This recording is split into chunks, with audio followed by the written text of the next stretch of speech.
The SEC took away one of the most interesting, blossoming, blooming rivalries in the conference.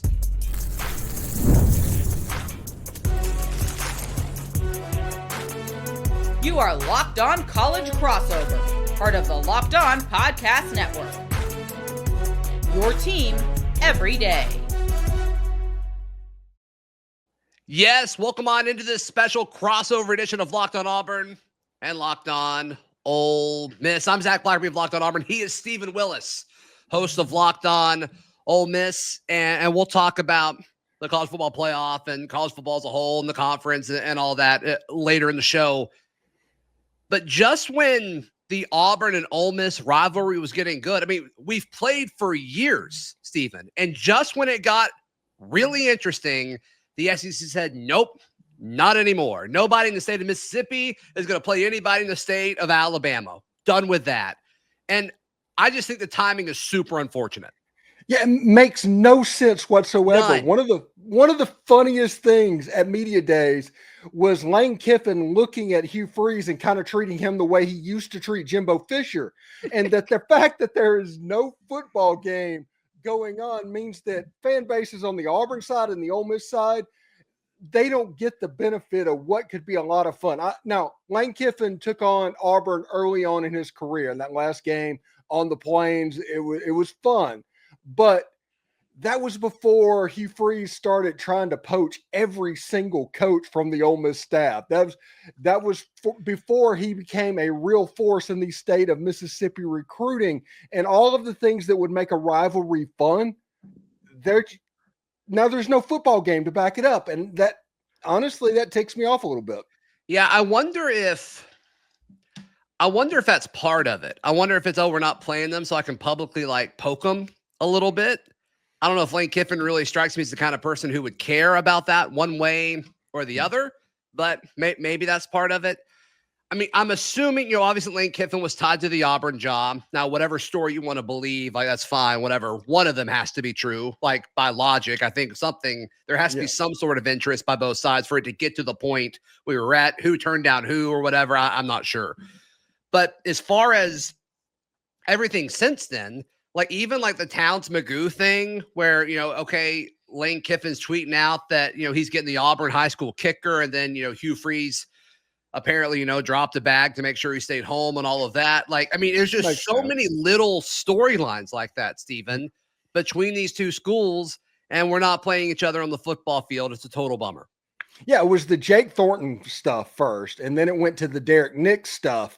And once Derek Nix happened, I think there was a line crossed, because I genuinely think that Lane and Hugh, they may act like friends. I think there's a little bit of personal animosity. There's just kind of like Hugh Freeze and Gus Malzahn being friends. You just don't quite believe it. It's interesting to see how it goes, but the Derek Nix thing was kind of the last straw. And that meant that Auburn was going to be more involved in the state of Mississippi because Derek Nix is a very good recruiter inside the state. That's why you have him on your staff. Yeah. That is why he is at Auburn right now. And all of the stuff with Lane Kiffin and the constant returning to Ole Miss ties that Hugh Freeze did over the last couple of years, I think it's worn a little bit thin. Do you think any of it has to do with Hugh Freeze used to be at Ole Miss, or do you think that's just another small note in this dynamic?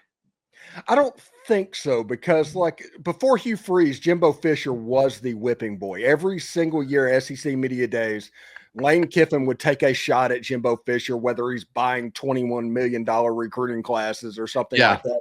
And Ole Miss was playing A&M every year. So that's the reason I think that if Ole Miss and Auburn were playing, they would still be doing it a little bit. I think this has to do with Hugh Freeze constantly returning to his Ole Miss circle to try and find coaches and assistants and off the field analysts. The rumor is that Auburn even went after Walker Jones for the collective. So there's a lot of give and take between Ole Miss and Auburn right now that would probably tick Lane Kiffin off. And honestly, if we're going to be real about it, yes, Jake Thornton went to Auburn. Yes, Derek Nix went to Auburn. But the large majority have not gone over there. Ole Miss has been able to retain them.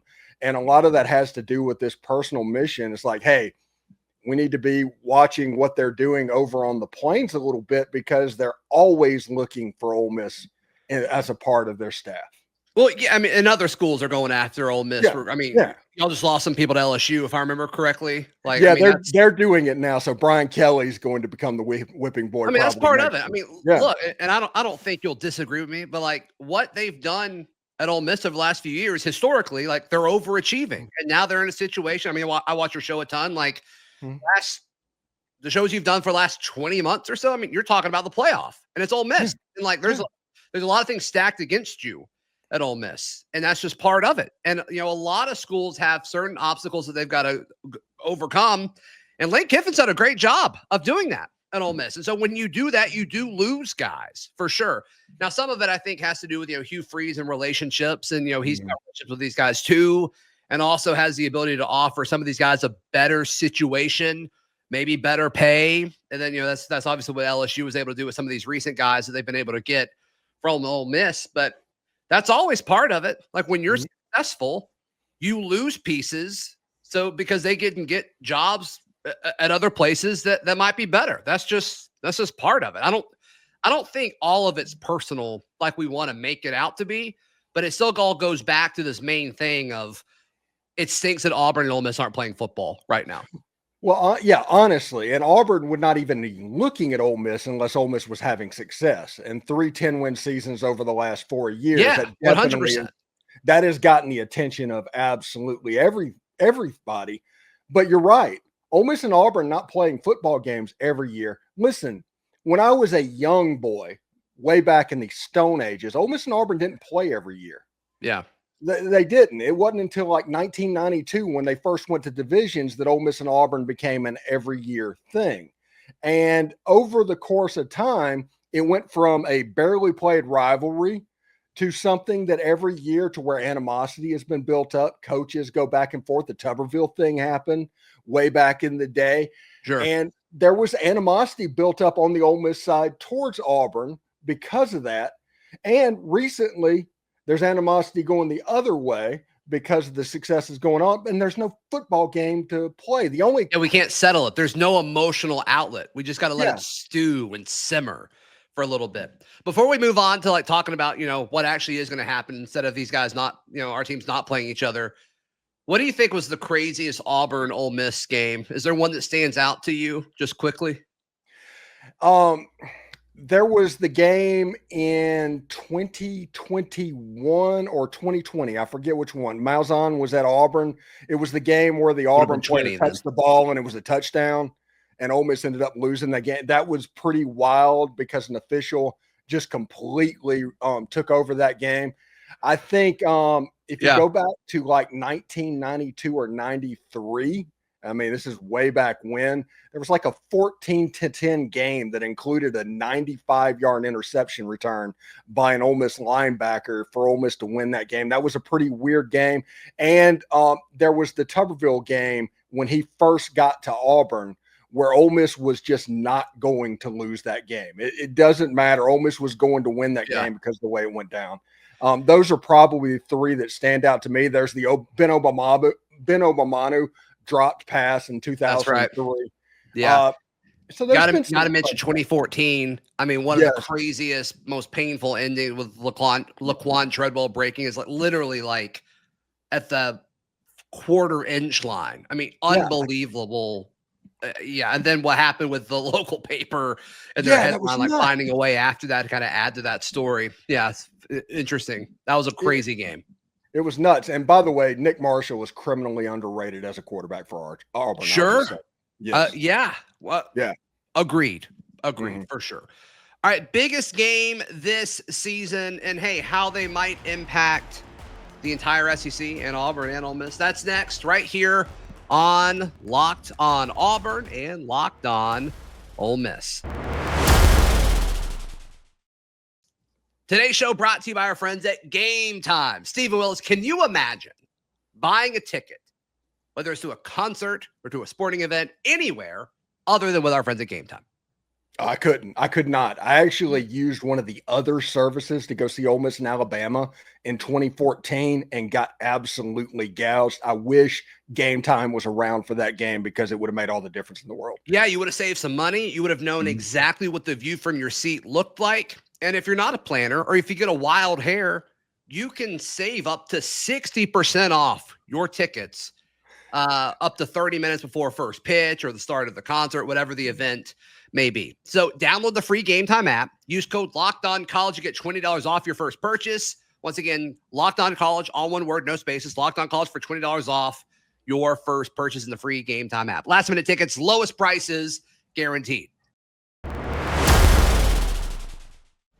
It's a crossover edition of Locked On Auburn and Locked On Ole Miss. Zach Blackerby, Stephen Willis. I think the most important game on Auburn's schedule is the opener against Baylor, just because I think it sets the tone. I think if Auburn loses that one, I think there's going to be a lot of panic throughout the Plains. And depending on how the game unfolds, it'll probably be warranted. But I would say that's the most important one. Also, just because, like, for Ole Miss folks and SEC fans, like, you may be laughing at Auburn, which if they were to lose at Baylor, which is totally fine. But I think the messaging from the Big 12 you would hear would be very annoying. So I think y'all should pull for us too. Yeah, I think the first weekend as a whole has a chance to go very badly for the SEC. It could. Baylor and Auburn that Friday night, that stadium is going to be an absolute cauldron. They want that game more than anything else. That is going to be a war. And if you think otherwise, you're absolutely crazy. Yeah. But Texas at Ohio State, nobody be surprised if Ohio State won that game. Clemson hosting LSU. Crazy. LSU hasn't won an opener in 5 years. They can absolutely lose that game. This first weekend, the messaging after that, you're right. It will be absolutely annoying. And I am actually very happy that Ole Miss has Georgia State that weekend. It'd be so satisfying for a conference for Auburn to beat Baylor, Texas to beat Ohio State, and for LSU to beat Clemson. I mean, can you imagine just the silence? The silence across the board, except for everything happening in the best conference of college football, the SEC. I mean, that would be so fun from a conference point of view. Yeah, but I have a very bad feeling about that first week because of those games. I think Auburn has the personnel to where they can go win that game at Baylor. I do think they're better Auburn in the trenches for sure. I like Sawyer Robertson a ton, Baylor's quarterback, but I think in the matchups that impact the passing game the most, I think Auburn's better. I think Auburn has the better matchup on both sides of the trenches and both sides of the wide receiver corner matchup. And typically that gets you a good chance to win. So I agree with you. I think the personnel does point towards Auburn. Now, I would be scared to death going against a Dave Aranda defense. It's Friday night. Most of these kids, I'm assuming all of them have it. Maybe there's a transfer who I need to look into that. If there's a transfer who's played at Baylor, but like there's going to be so much newness that you only could do so much to prepare for. That game has weird written all over it. I mean, we talked about some of the weird ones for Auburn and Ole Miss. Auburn LSU always has weird games. Auburn at Baylor on a Friday night has weird written all over it. So we'll see. Ole Miss's most important game. I'm really interested to see what you're going to say here. LSU. It's absolutely LSU. Makes sense. It's a game that has been worn on the last play of the game the last 2 years. Wow. Cool. It was the game that Ole Miss won in Oxford on the last play. Jaden Daniels did not complete a touchdown pass, and then the last play was a touchdown pass that they got in Tiger Stadium in overtime. It's been a phenomenal game over the last couple of years. And honestly, if we're going to be real about it, LSU is the one offense that Pete Golding hasn't figured out under Brian Kelly. It's one of those things that he just has trouble going back to the Jaden Daniels. Even a year ago against Garrett Nussmeier, there were problems with the defense, as good as that defense was. But I think if, once again, we're having those playoff discussions for Ole Miss, and I think Ole Miss needs to be 6-0 going to Athens, Georgia, and that requires Ole Miss to beat LSU. That'd be a huge situation for Ole Miss, and one where I don't think that Georgia loss would hurt you too much if you were able to get one against LSU. LSU getting a lot of chatter of folks saying 10-2 or 11-1. There's some folks in the national media who I really respect that say LSU has a chance to compete for a national title this year. I'm really high on Garrett Nussmeier. I have questions about Brian Kelly's ability to win when it matters most. But I do think like LSU has been able to win it all under multiple head coaches. I just think they have the culture and infrastructure to succeed and resources to succeed regardless of who's there. So how much of that is Brian Kelly and how much of it is the LSU, establishment? I'm not sure. But Garrett Nussmeier is really, really good. I think their defense will be better. I think Ole Miss and LSU are kind of built similarly to some extent. Really really quarterbacks. Nussmeier is more proven, I think. Questions right about the defense, but I think both are going to be better than a lot of people think. But yeah, I think they're kind of similar teams. Yeah. If you look at computer analytics, one's 9, one's 10, one's 13, one's 14. They're right side by side. The line right now is Ole Miss is favored by a point and a half on It's FanDuel. in Oxford, Stephen. It's in Oxford. So it's a coin flip type of game. It's a true toss-up. We always like to joke about going into the season toss-ups. That game is a true toss-up. And, Ole Miss gets Washington State after it. They have Tulane before it.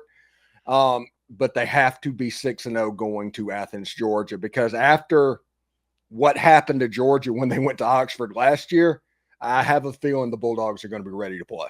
Yeah. There's just so many games, especially on, like Ole Miss, LSU schedule, Georgia, Texas, Bama, the teams that are labeled as contenders, where you circle them and it's like, it's going to be tough to win the conference if you don't win this game. And you can say that about LSU and Ole Miss going into that, which is still weird that Auburn doesn't play either of those teams this year. Yeah, if you talk about LSU in the playoffs, everybody's talking about the playoffs for LSU. But if they lose to Clemson, they have a road game at Alabama, and they have to run the table against the other teams that they play. Yeah, and there's some dudes on that schedule that could be landmines for the LSU Tigers, including a game in Oxford. They got to go to Norman to face the Oklahoma Sooners. Yep. I always joke all the time, and it's not really a joke. I'm kind of being serious, but Texas is on 8-4 watch as well. They were the runaway predicted winner of the Southeastern Conference preseason, but they go to Ohio State, they go to Georgia, they go to the Swamp. That there are some real problems, and anybody that gives them the Oklahoma game does not watch that game. Yeah. No, I agree with that. I agree with that. I do think playing at Norman, I'm actually not going to say that. I was going to say it's a little overrated, but it's tough to win anywhere in the SEC. So, hey, let me get your outside view of this. So Auburn's first 3 big games against P4 opponents, they go to Baylor, to Oklahoma, to Texas A&M. What do you think a realistic expectation is for Auburn record-wise in those 3 games before they get to host Georgia the next game? Probably 1-2, honestly. If you're Auburn, if you go 2-1 in those games, like you feel pretty good about how things are going. Yeah. And I think I think you're in a good spot to split Oklahoma and Texas A&M. I don't think that'd be a crazy prediction. And that's what makes that Baylor game so tricky, interesting, important, whatever word you want to use there. Yeah, and A&M against USC, Texas A&M could not play zone defense. Can you imagine a college that has that much trouble playing zone defense? They couldn't match up man-to-man. They didn't even have zone in their quiver, essentially, as an arrow that they could fire to try and stop USC. They should have beat USC. They had better team than USC. They could not play zone defense. And you have to think Hugh Freeze is going to be able to take advantage of that, running a lot of crossing routes and a lot of man beaters against the Texas A&M Aggies. I think that is a Auburn plus game on the schedule. Out of the 3 games, I do think that Auburn has the best chance of beating Texas A&M. Yeah, the way it falls on both teams' schedule, it gives A&M. I forgot who A&M plays the week before, but Auburn goes to Norman the week before, and then Texas A&M. They may even have a bye going into that, actually. And so I didn't love how it was positioned on A&M's schedule, but in a vacuum, I like the matchup as well. So we'll see what happens. That stadium gets loud, though. I will give Kyle Field that. For sure. No question. Yeah. No question. Most stadiums get loud in the conference, but yeah, no doubt. No doubt. Except for Vandy. Sure. Sure. Pavia may get them going. Who knows? Yeah. Who knows? What should we expect for Auburn and Ole Miss this season? Next, right here on this crossover edition of Locked On Auburn and Locked On Ole Miss.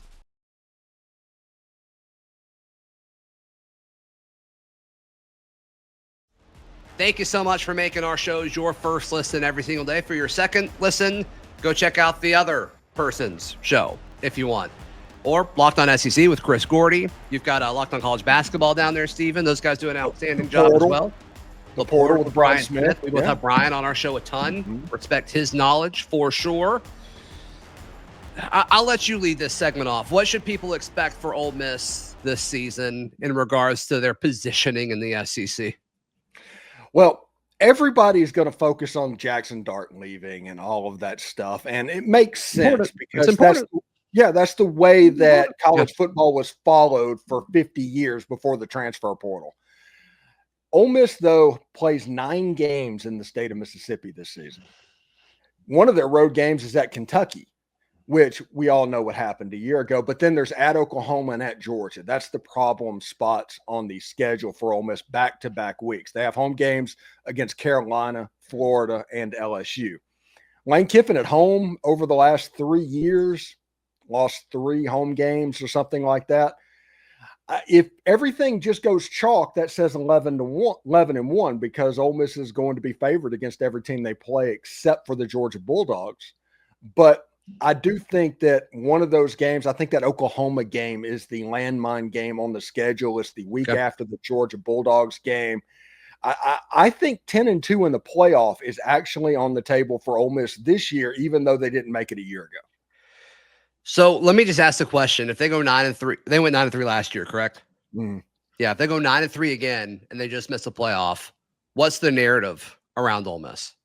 Well, it depends on if they win the ReliaQuest Bowl or the Citrus Bowl and get that 10th win, because double-digit wins still is an important thing at Ole Miss. It just is. At what point does it turn into, you can win 10 games, but if you don't make the playoff, it doesn't matter? When do we get to that point? Next year. Okay. Next year's team, if Austin Simmons and everybody comes back, the 2026 team is going to be built really similar to the 2024 team. Got it. So not only are they supposed to make a playoff that year, they're supposed to make a run. This year has a chance to be a T. Martin type year to where the schedule just kind of lines up. If Ole Miss can learn how to play like a favorite and not play the slot machine so much on fourth down, they can let the talent kind of shine because they're really good on the front seven on defense, and they have very few questions. I remember back in the day, the end of the Hugh Freeze reign and the Matt Luke era and all of that at Ole Miss, and it's like this type of talent wasn't at Ole Miss. This is a different animal that Lane Kiffin has assembled. And I always talk about his best gift. The best thing that Lane Kiffin does is roster build. It's not tweeting? No. Although his tweeting at Hugh Freeze, it's pretty good. No, it's fantastic. Stuff. Yeah, and his golf shots and everything. And I love the fact that Auburn's kind of trying to take that back after a commit happened. They showed. I think they've done it. I don't think there's any trying to do it. I think they did it with Welch committing earlier this week. That was awesome. Yeah, I love all of the tweets against Hugh playing golf, and that I love the Auburn tweets coming back of Hugh playing golf after they get a commit. All of that is funny stuff, and I think Ole Miss is going to be pretty good. I genuinely think that, and I think they're going to be very good on the front seven on defense, honestly. Yeah, as for the Auburn side of this conversation, I keep going back and forth between 7-5 or 8-4, depending on the mood I'm in when this is brought up. I find myself going to 8-4 more consistently, especially later in the offseason. And I mean, I think a lot of it comes down to how you do against Baylor. Auburn has to survive its first 6 games of the schedule. You go to Baylor, you go to A&M, you go to Oklahoma, not in that order. I don't know why I changed the order up. You host Georgia. After that, you have a stretch of hosting Missouri, hosting Kentucky, going to Vandy, and going to Arkansas, and then you host Mercer before the Iron Bowl. I think Auburn will be favored in all 5 of those games, depending on what Missouri does. I'm just not high on Missouri this year, but I haven't been high on Missouri for the last 3 years, and Drinkwitz keeps proving me wrong, so maybe that's all on they me. do is win. All they do is they win. keep finding ways to do it. Yeah, hats off to them. Hats off to them. But if Auburn can get through that Georgia game with only 2 losses, I think they'd be in a prime spot to win 8 or 9 games. That's just a big if. Like you said, your gut reaction was 1-2 in those first 3 road games. If they go 1-2, it's probably 7-5 or worse. If they go 2-1 or somehow 3-0, I think you're looking at 8-4 or 9-3. Yeah, and it's absolutely possible with the way the schedule lines up, and as long as they can stay healthy, because there's certain things that always that caveat when it comes to college sports. I'm really interesting. I'm not a huge fan of Texas. I'm a very wait and see mode with Georgia. They're always good, and there's 5 stars all over the field, but I want to see Gunnar Stockton play a full SEC season. Yeah, and that Georgia game at Jordan-Hare about halfway through the season, I think it's intriguing because if Georgia's O-line isn't much better than it was a year ago and Auburn's healthy, I think Keldrick Faulk could do some damage. I think Kieron Crawford could do some damage. Some of these young guys, Malik Blockton. I mean, Auburn's got a really solid starting defensive line. It's when you get into the depth there a little bit, to your point about being healthy, where I get a little bit. They're just young. They're highly rated guys who just haven't played a ton. But if Georgia's O-line isn't better than a year ago, maybe that's a mismatch worth watching in the Deep South's oldest rivalry. How long of a leash does Auburn give Jackson Arnold? Especially with somebody on their true assessment of Ashton Daniels and Deuce Knight. Okay. I mean, Ashton's a guy who wasn't bad at Stanford. I just don't think he really had a whole lot around him. I think he's a solid quarterback. I think Ashton Daniels, you can make the argument, is better than any quarterback Auburn had on the roster last year. And so I think the reason Peyton Thorne's leash was as long as it was is because Hugh pulled him, put Hank in, and then he turned it over a ton. I love Hank. I had him on my show a bunch, but it's that makes sense. That makes total sense why he kept Peyton in those games. So I think he said, we're not putting ourselves in that situation again. They went out and got a guy who started a lot of college football from Stanford, ACC powerhouse Stanford, if you will.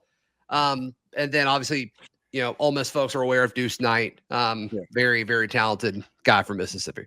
Yeah, Ole Miss folks are watching the Auburn games, and they're hoping for a 2-4 start and things to kind of implode, because if that happens, Hugh gets gone. All of a sudden, Deuce Knight becomes potentially available. Yeah, if Austin Simmons were to leave, maybe so. I mean, with the transfer portal era, it's just you never know. Yeah, you never know. Can tell. Never can tell. Should be a lot of fun though, especially that week 1, even week 0. It'll be fun. And just waiting for those games. We're so close. We're under 40 days. Yeah. We're under 40 days. It's fantastic. Yeah. Yeah. I hate that I can't troll Auburn fans because I can't do crossovers with you. We found a way. We found an excuse. Yeah. We played twice in basketball this year too. We'll find a way. We'll figure it out. We will do crossovers for basketball. Absolutely. My favorite thing is people thinking you and I hate each other. And I'm like, we literally talk 6 days out of the week. Yeah. Yeah. And Sitter's no, we're fun. We want to make the best product available for those watching the show. Yeah. And nobody works harder in our markets as far as putting up podcast stuff for our folks. So yeah, well, we definitely spend a lot of time strategizing and talking about that for sure. So yeah, I went over all the yes. Went over 15,000 subs on YouTube. And then I have Zach on the show. And Zach has 30,000 subs. So I don't. I've got really 21.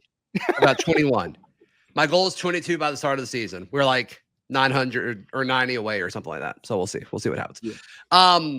For all the Auburn folks watching, I know they've already found your show, but for the other ones, how can they check out everything you've got going on? You can check me out at Locked On Ole Miss on YouTube. Give us a subscribe, a comment, a share, a like. All of that stuff helps the show and helps keep the podcast free. I love to troll fans of opposing teams. I love to make Ole Miss fans very happy, because the one thing that's most important is our show is there for you to have fun, and we want to make sure that happens. Yep. And for all the Ole Miss folks watching, you can find Locked on Auburn wherever you find Locked on Ole Miss. We're there. So, hey, please like the video. Please subscribe to our channels. We'll see you next time. This has been a crossover edition of Locked on Auburn and Locked on Ole Miss, part of the Locked on Podcast Network.